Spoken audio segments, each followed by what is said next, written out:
Programang ito ay rated SPG, striktong patnubay at gabay ng magulang ang kailangan. Sinabi ni Rigor sa kanyang sarili na sisingilin niya si Ramon at Tanggol at hindi niya mapapatawad si Marites at hindi rin siya papayag na makuha ni Ramon si Marites.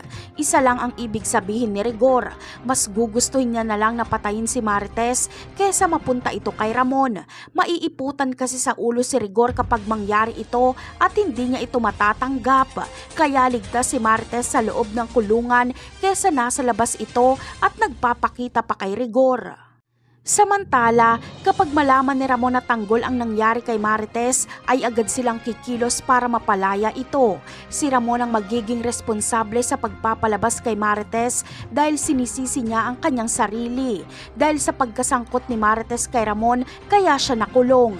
Ipapakita ni Ramon kay Tanggol na kaya niyang protektahan si Marites. Kapag makalaya si Marites ay siguradong magwawala si Rigor sa sobrang galit. Lalo pat hindi niya na makikita si Marites kaya iisipin ni Rigor na sumama na si Marites kay Ramon. Yamot na yamot si Rigor dahil naiputan umano siya ni Ramon. Habang si Marites naman ay sa puder na nila Tanggol titira. Protektado siya nila Tanggol.